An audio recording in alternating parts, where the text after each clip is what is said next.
What's up, YouTube? Less Disbelief here, and today we're going to be taking a look at a Gundam that I've wanted for quite a while. This is the high-grade Iron-Blooded Orphans, the very first high-grade that came out in the Iron-Blooded Orphans line, the Gundam Barbatos. He is in the first form right now, and I've done some work to him, so. We will be going over everything on this guy, including weapons and accessories, but first, let's get him into his first form so I can start from the base and go up. So here we have the Barbatos in the first form you see him in episode 1 of Iron-Blooded Orphans with the gauntlet, and so let's first start off by going over what I've done to this guy. So initially I built him with all the stickers, and then I decided, I decided yesterday that I wasn't doing any of it, so I went through and I painted him, as well as some of the parts that weren't color accurate. So, first things first, the toes, they're supposed to be in black, the middle part's supposed to be in white, but I just painted black because, I did paint these back thruster units right here, on both sides. I did not paint the power icons yet, just due to the fact I don't have that color of paint. Nor did I paint his legs right up here, because it was just too much of a pain to try and do that. But I did go through and paint not only the backpack, but I painted the back skirts as well as the side skirts, and actually the side skirts came out really well. I'm actually really proud of that. So that's pretty much all I painted on the first form. I did use the sticker for the power icon on the front of his chest and for the eyes, but that's just mainly due to the fact of I don't have any green paint, I didn't want to screw up that power icon, because that sticker right there stays really well. Set that off to the side because that is accessories. Speaking of which, let's go ahead and get down. Well, let's start with aesthetics first, because I do like the fact that these do have a full inner frame. And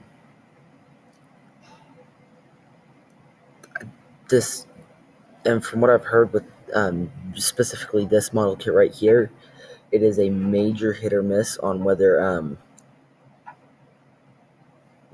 you have a tight figure like I do. I mean, the only thing that's not really tight is ab crunch, but that I've yet to have major difficulty with. I built 2 of these just to see if I could hopefully figure out what people meant, and I did. I was able to figure out what people meant on the fact that this is definitely hit or miss. So the first one I built with the polycaps, it would not stand up without an action base. It essentially, you set it down and it would do splits, and you were never getting him up. You couldn't hold any of his weapons, including the sword. So, and I did kind of get a partial bad thing, because with this backpack, these 2 removing sections right here, which I'll get to in a little bit, are definitely hit or miss. Mine, they have to be put on there correctly, or else they fall off at the slightest touch. So let's go ahead and get down to accessories and get this guy, get on with the review. Alrighty, so going through in order of everything you do get parts to change into the 4th form, 2 sub-arms for the backpack, weapon storage clips for the katana and the mace, and then of course the katana and mace. This is called the longsword, but it is just a katana. I'll call it either or throughout the rest of the review, but let's start with getting him into the 4th form. So first thing you want to do is you'll remove the arm and reattach the other arm. You do, sadly enough, have to remove the hand. It did not include another hand, and you do not get any other hand in here. I wish they would have included at least one hand, so that way you could recreate the scene where he's stabbing one of the Manrotis through its armor plating, so you could recreate that scene, but I don't even think you get one in the option sets. But anyways, and you'll just clip on the shoulder pads, and there you go. You have Barbatos in his 4th form. You can, if you get, they did make a 6th form Barbatos kit, and then you can buy the grazes, and all the parts are interchangeable between these kits. I've yet to get a graze or Schwalbe graze, so sadly enough. But these do add a lot of bulk to the kit, and I remember in Jobby the Hong's review, he did say that his kit was not stable in the chest area, specifically this white part. Throughout the review, you've noticed I haven't had problems with that, so he may have clipped one of the pegs off, which is highly possible, so that is possible. You do get 2 weapons clip in a 3mm ports, so they're supposed to just plug onto the back, but what I found is there are 2 other spots you can plug these into, both here on the back skirt and the Barbatos Lupus Rex mace holder it does fit there, so if you want to use that, you do have that option. And then here in the elbow, so you do have those options. But these are mainly standard for the backpack to fit the mace in. So in the instructions, it says you're supposed to just clip it here on the shaft, which is what you're supposed to do. But I found if you clip it specifically in one of these square parts, it does hold better. So just a piece of advice. And then I kind of didn't look at the instructions for the sword, so I might have screwed up one of the holes. But you're supposed to take it in. There's a square part in there. I don't know how well that can be seen, right there. And you're supposed to push it all the way in. I slide it down so that way it kind of locks in, and that holds it pretty decently. But you can store both weapons on Barbatos. Let's go and actually move those right now so I can get to the final accessory you get with this kit. These sub-arms. These are for the smoothbore rifle, and again, I haven't had a chance to get any of the option sets, so I do not have it. Sadly, but you can use these for the weapons, but first thing you want to do is remove this backing piece. First thing you want to do is remove this backpack piece, and then choose one of the sub-arms. I'm going to use the smaller one because the long one, to me, is trash. It does not work. It's just really slow. Not using it. But you'll take the small one, and then you choose one of the 2 round circular holes. I'll choose the top one, and then you'll just plug it into one of the 2 circular holes on the backpack. Now, of course, you got to move out the arm, but So, and I do personally like to store the sword like this, just because it looks more like it's coming off of his side. So, that's what I do prefer to do.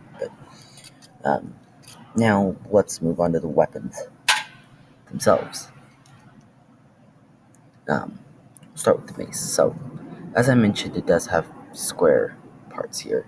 This is for sliding the weapon into his hand for semi-decent holding, and then you can hold it with both hands if you want him to. So you have that option. But in 4th form style, you can equip the katana. You cannot just slide it in due to the fact that there's just a little notch there. It keeps it from sliding out of the hand when it's in there. Not that mine copies lose, but some people's are. So just perform the sandwich technique by removing the back of the hand, sliding the weapon in and reattaching the hand back, just like so. And then you'll have to. He can dual wield it, but use both hands to wield it. I just don't like it. So now let's move on to articulation, and let's go ahead and remove his weapon. And I'm going to do. I'm just gonna remove one shoulder pad and turn them into halfway first form, just so you can get the difference in articulation standards for each form. So, starting off the head in both forms doesn't change. You got up that far, down that far, back. Do you have forward and back? I can't tell how well that's working. Can pull a full 360 with side to side. My V-fin does like to come off every now and then. Not really that bad, but So with the shoulders, you do have a butterfly joint somewhat on this arm, but unimpeded on this arm. If you move the shoulder pad out of the way, you do get more, but arm goes that far up without moving the other joint. Same with this side, and this is where it differs. To get it as far up as you go, you don't have to move the shoulder arm at all. This one, you get about that much up before you have to start moving the shoulder arm. And then at that point, you don't get as much upwards. So it is more impeded on the fourth form than it is on the first one. You have bicep swivel, and on first form it's not impeded, but for some reason on the fourth, I just wasn't turning red on the first form, so never mind. So it's not on the fourth form either. God damn it.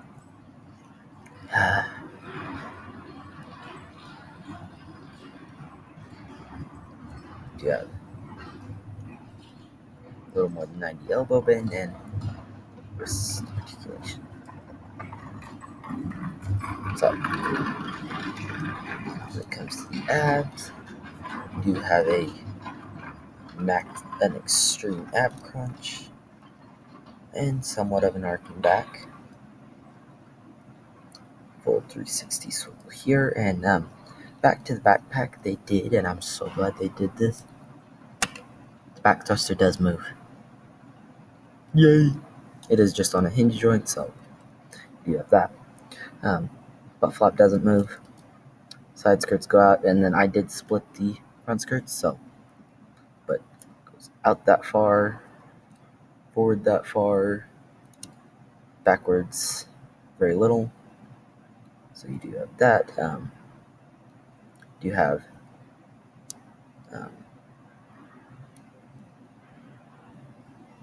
swivel here, leg swivel. You have maximum knee bend,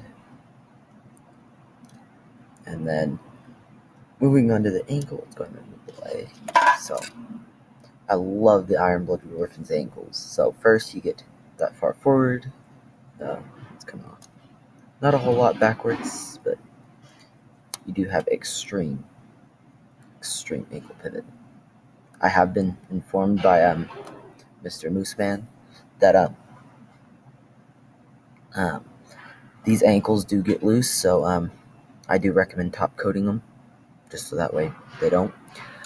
And from what I've noticed, the peg is different than a lot of the Iron-Blooded Orphans kits.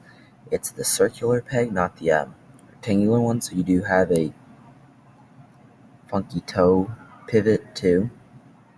But forward that far, down that far, and then ankle guard movement. So yeah, that's basically everything for this review, and I do recommend this figure. I do, if you can get one of the good copies. So this is an amazing figure.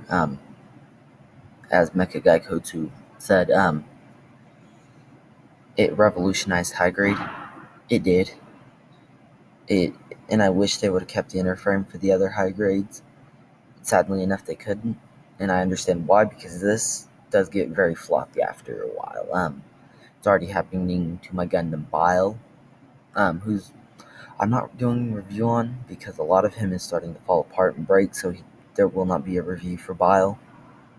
I hate to say it. If I can get another copy, I will do a review on him, but until then, there will not be a review. I'm not going to do size comparisons because he is somewhat small compared to, well, not small, but the only other mobile suit I have is coming in a later review. But I will go and show him off here because I am really proud of this guy. This is my high grade custom, my Strike Freedom custom. And I'm going to go ahead and throw a link to this backpack here. This is the Heavy Weapon Systems MOP-003 overhead shoulder cannons. I'm going to throw a link down in the description about this guy, but this guy is amazing. I do recommend buying from him. His kits are these weapons accessories you get, they're amazing. I will definitely be buying from him again, and I'm not being paid to say this. This guy is phenomenal. When he delivers, when he sends you your stuff, he'll check in with you to make sure that you got it and it's not broken or anything. When it's packaged, it's put in there to where it's not going to break. And overall, it's just an enjoyable experience. This guy is phenomenal. But back to Barbatos. But this is a phenomenal figure. I do insanely prefer it. So yeah, this is Last Disbelief Catzilla signing off, and like I've said, this is a phenomenal kit. Highly recommend it.